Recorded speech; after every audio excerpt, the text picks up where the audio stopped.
from the belly of my heart, from the deepest of my baby. You know I'm not a long talker like you, but you know that I love you. Thank you for planning our finance. Thank you for making sure that we grow together. Thank you for holding my hands and saying, babe, you're going to make a big mistake. Don't do this. I appreciate you. I'll always be a stubborn girl. You have to deal with it for the rest of your life.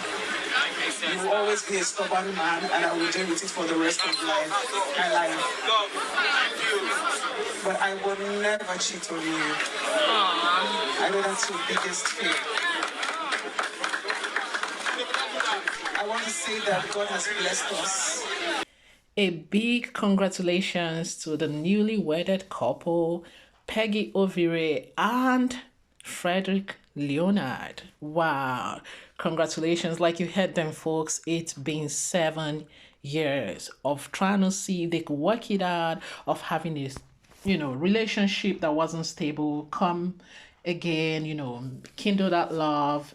She even said everyone had to go to their own different paths. Actually, it's just normal. I love this play. I love that they came out. Although at some point, some people were like, are these people acting? Are they on set or are they being real at this moment? But if you ask me from my perspective, I think they were just being real because they were so open. And it's so nice that way because people need to know that being a celebrity doesn't make you, superhuman. You're just normal. Things still moves normal. They have to learn themselves and all. She said we broke up severally. I know a lot of us had that, the appraisal they did, the whole commentaries, and it was coming from their own mouth, like from Hussey's mouth. That's the beauty thing. When I saw this at place of work during our break time, a colleague of mine heard it and said, but why did she mention the most thing that the man fears most? The most fearful thing on the part of Frederick. She said it's the fact that he might cheat and that she's promising she will never cheat. And the lady wondered, but today is a unique day of marriage. Why is she mentioning I would never cheat? She, being a psychologist, said, because she said this, it means she is going to cheat. But from my perspective, I beg to differ because being a Nigerian that I am, the lady in question is a white. So the perspective is kind of different. I had to take her back. I said I watched a program from the university setting where every young girl was asked if you have just one boyfriend in the university setting. And from more than 12 people that were interviewed, guys, it's that bad. Nobody had one boyfriend. Nobody.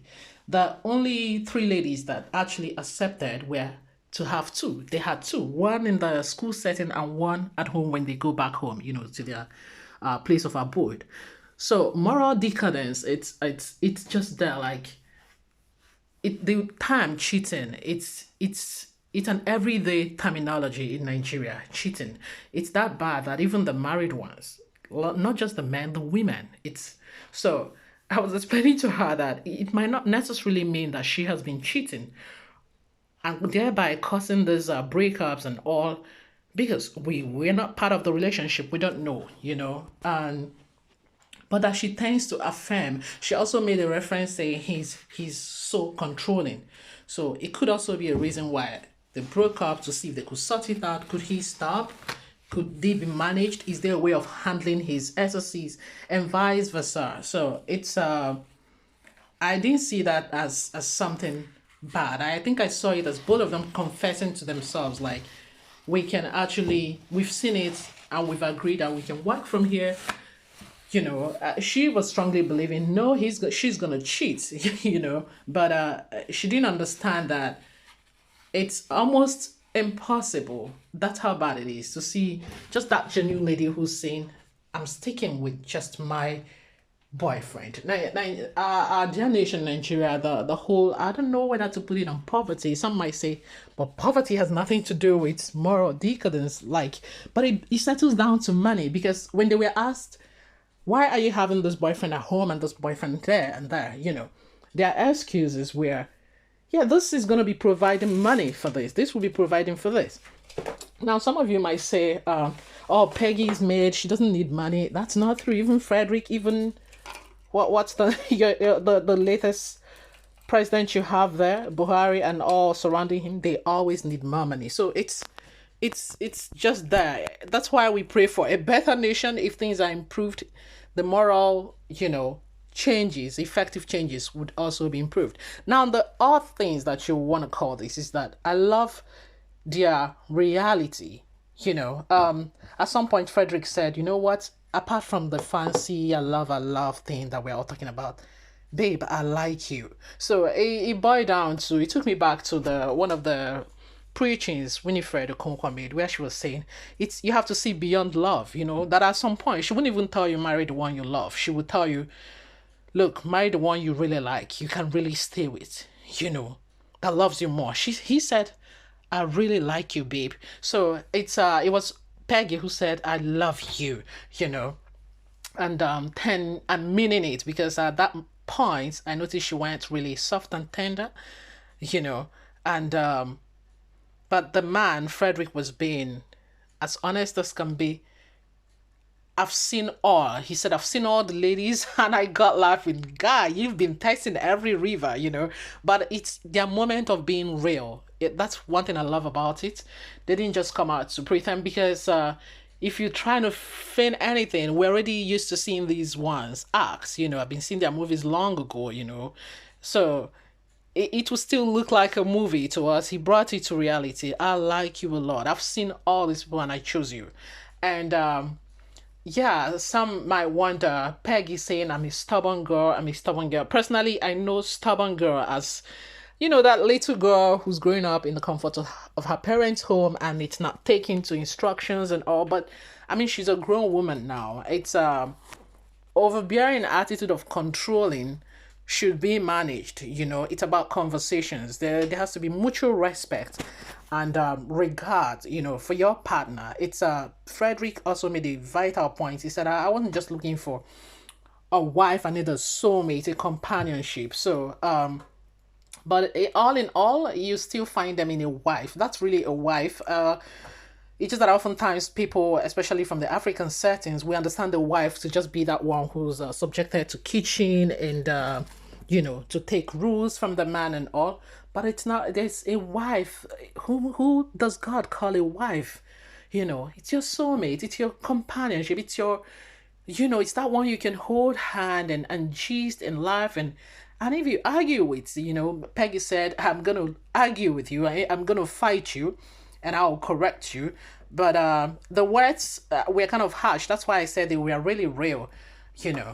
Fighting, it doesn't mean there is going to be physical boxing. It's just the little disagreements from my perspective.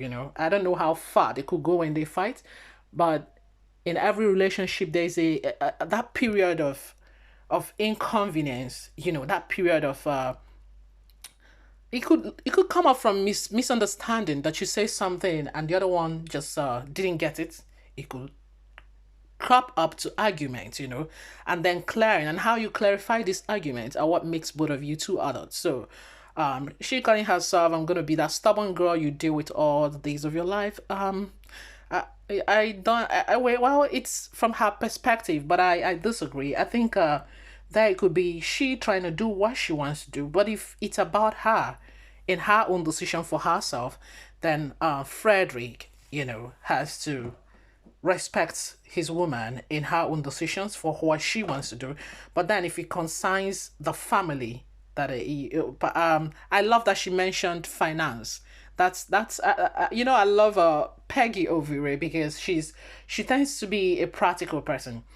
Some people wouldn't want to talk about lots of things. It's gonna be off camera, but man, since Peggy's being serious, her financial covering, it's gonna be stable. She wants a guy who's ready to build, ready to acquire, ready to move that family, be that head, and take them to the next level. She's been working so hard all these years. You heard from her mouth as well. And she doesn't want to settle for that man who's just gonna fall back and say, okay, we both have the fortunes.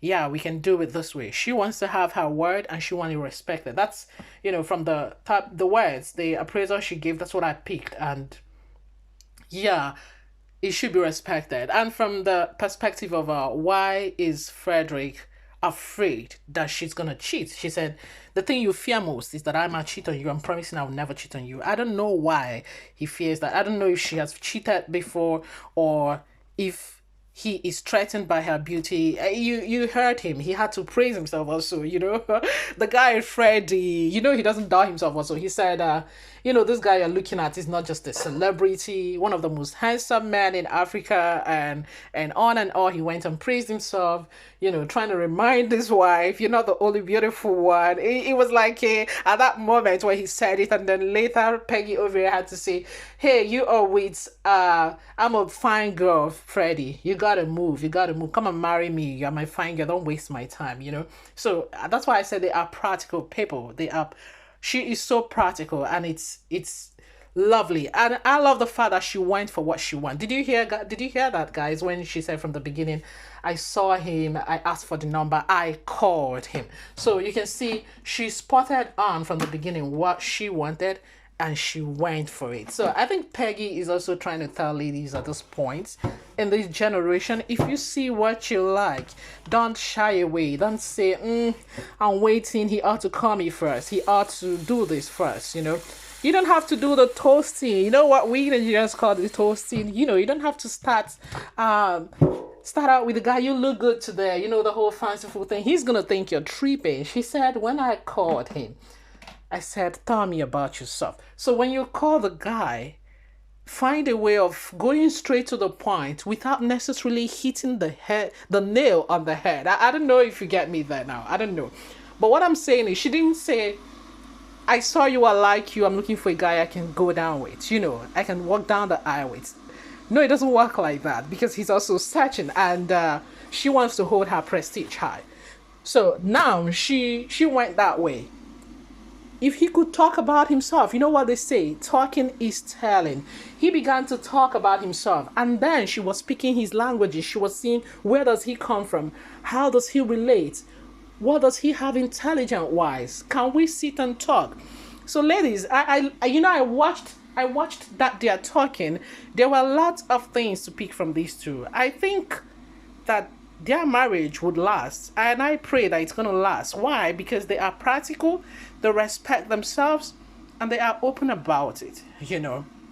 Some said during the French kiss, "Oh, why were they telling them go set?" It was like they were shooting movie again. But yeah, like, what do you expect? These are people whose career is just so entertainment, like shooting of movies, movie making and producing. So their life is being played out again, and who were present, those same set of people, the actors and actresses and what have you. So it was just all fun, and again, as if they were making movies. It was as if, but this time in a real sense of it. It was in the real sense of it. At some point, Frederick Leonard had to remind them, can we be quiet, please?" Because he saw that it was as if some were seeing it from the perspective of our two most beautiful, movie actor and actresses just here giving us that filming vibes. But this time it's real.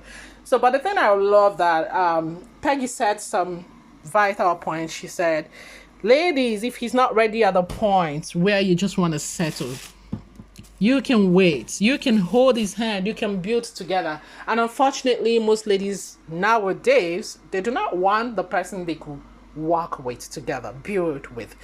Most people want to get into that already settled environment and then begin to thrive from there. Some will even come in there and forget how it all began and begin to sour the whole thing, begin to chase families away from their brother or from their sisters, and vice versa.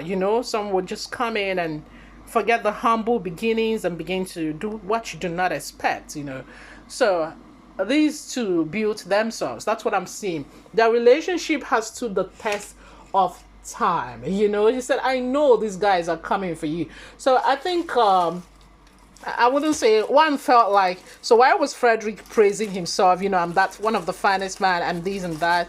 Is he being pride? Is he trying to, show up before his wife? But I don't think there's nothing wrong with, I think there's nothing wrong with it, because uh it's what it is. The guy is an entertainer, he's a celebrity. So what he said is actually what it is. That he's saying it there is also, I think, from the situation that warranted it. Situations called up for it, and he had to say it. He's texted, he's been there, he's been with different kinds of women. He was sincere about it. And that's why I say the reality of their wedding and the presentations, it's just amazing. It's gonna encourage people. Rome wasn't built in a day. I remember then, parents will always tell their kids, know what you're doing. If you're courting a guy, you have to know what he wants. If you're not seeing the signs that he's ready to settle, then please break up and have your life free, so that if a good guy is by the corner, you can recognize him. You don't just settle and be tied down in every way just to this particular person, and when he disappoints you, you get messy and say he left you for someone else. Now, I think it's possible that from this angle, then ladies are saying they better hang on to Mr. A and Mr. B, so that if Mr. A fails, then Mr. B will still be available. But I'm telling you, it's wrong. Hang on with one. If anything is going wrong in your life, you know where it's coming from. So they stood the test of time. I mean, 7 years, my goodness. I could never be in such a relationship. 7 whole years of their lives, they were there. Breaking up, starting again, carrying on. So I think the love is there in any case. The love is there, making them to want to come back and start all over, telling them, but you can build it with this guy, you can build it here, or whatever it is. But we pray that this relationship is built on a solid foundation. I love the fact that she said Frederick loves to pray, and makes her want to love God the more, want to serve God the more. She's even the one who needs to be picked up spiritually. So that's another beautiful thing. If you have a partner, one who's actually godly inclined, who can pick you up, or whom you can just get that fire from and get kindled again. And the best is when both of you are just prayerfully inclined, and it's also super hot. But these people are gonna make it. 1, their profession is connected. 2, their visions are connected. 3, their missions are connected. 4, they work hand in hand. They got the same mindset, the same aim, and they are there for themselves. So she said, I'm gonna fight for you, and I will hold your hand. Like I said earlier, a beautiful point she made is telling the guy, you plan our finances well. I'm safe with you. I'm safe with you. These are beautiful facts that if you're considering a guy, how is he with spending, expenses, Can you trust him with your wealth and say, okay, And it doesn't mean, anyways, from what I've seen so far, it doesn't mean trust with every of your finances. It's good you have to that one, you bring out some percentages, some percentages you put together here. You have the percentage which is just for you, your money. You can do what you want with that one. That's the one you use without having to sign any document or anything. It's yours. And he's going to have his also, where he can take out money from and help his mom or help any family member without necessarily making it a hot topic of needing your signature to it, and then you can have that one that you both save apart from the family use for vacations and all. So, you can now plan. It's from what she said, I just saw, okay, he's also a wise man in finance, and it's highly needed in a marriage, because like she was praying for kids, your marriage is blessed, children are coming, and that's more expenses, and these couple are blessed. Like I said earlier, tell me your comments in the comment section below. Don't forget to subscribe, like, and share. The marriage is blessed. Her father and her mother are there. How blessed in it. How blessed. They witnessed the occasion. They are still very much there. What a blessing. Her sisters witnessed the occasion. They held her hands and blessed her. That's an awesome. That's to tell you the bond she shares with her family, being Peggy Ovire, She said she was told Anambrarians really that marry outside of their tribe. That was then, not anymore. That was then when an Umbrarians see good couples from wherever. Girl, we go for them. We go for good couples, be it the man, be it the woman, from anywhere, provided you can see what you want in that person. I mean, why not? Why not? So this is a beautiful thing that finally, after 7 years, they are sealing it up with working down the aisle. They did a great thing. You know, when Frederick posted, one is taking, one is out of the market. That was beautiful. That was beautiful. Really? Wow, beautiful. And then lots of ladies were writing, wow. If you remember actually last year, the guy Frederick was so bad last year, 2 years ago. He was everywhere on the media. The people were telling him, what is he waiting for? He doesn't want to get married. What is he possibly waiting for? But come on. God's time is the best. Come on. God's time is the best. Don't let society, pleasure of any kind, make you rush into what you're not sure of. Be sure and then go in, you know. But be sure, because you're going to wear those shoes. And this is beautiful. Don't forget to subscribe, like, and share, like I said earlier. I love you, and let love reign.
What you saying thank you to?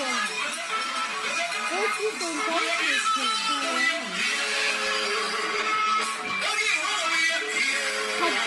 Wow.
Thank you. Guys, thank you. I was telling you now, don't pay them, you fool. Pay them small first. That's the problem. Thank you very much. Thank you. I want to appreciate you guys. Yeah. As a woman, you can go to your seat. Thank you. Thank you.